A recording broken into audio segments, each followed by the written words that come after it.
আসসালামু আলাইকুম আপুরা ভাইরা, কেমন আছেন সবাই? আশা করি ভালো আছেন। আপনাদের দয়ায় আমি ভালো আছি। আজকে আপনাদের সাথে একটি ব্লগ নিয়ে চলে আসলাম। সেটি হচ্ছে তেলাপিয়া মাছ ভুনা করব। এভাবে ভুনা করলে অনেক সুস্বাদু এবং মজার হয়।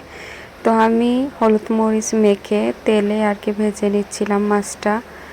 ভেজে এভাবে একটু কড়া ভাজি করলে খেতে মজা লাগে, ভালো লাগে খেতে। তো এভাবে আমি ভেজে নিচ্ছিলাম। কে কে তেলাপিয়া মাছ পছন্দ করেন? আমার কাছে খুবই ভালো লাগে তেলাপিয়া মাছ ভুনা। কারণ হচ্ছে কাটা কম, এই জন্য। আর যে কয়টা কাটা আছে বড় বড় ফেলে দেওয়া যায়, গিচি কাটা নাই, এই জন্য।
মাছটা সুন্দরভাবে ভুনে তারপর আমি পরিমাণ মতন পানি দিয়ে দিলাম।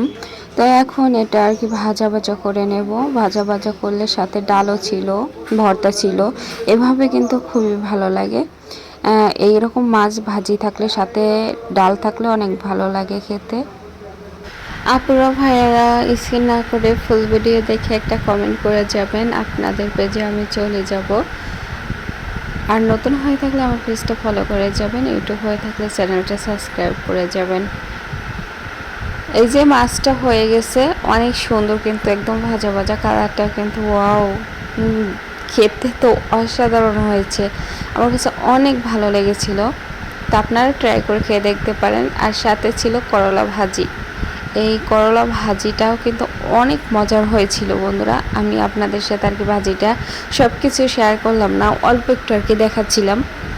অনেক মজার হয়েছিল। এভাবে করলা ভাজি করলে শুধু তেলে অনেক ভালো লাগে। আর অনেকে আছে কিন্তু হয়তো বলতে পারে যে সেদ্ধ হয় না, একটু পানি অ্যাড করি, এতে পানি অ্যাড করা লাগে না। তো আজকের মতো বিদায় নিচ্ছি। আল্লাহ হাফেজ।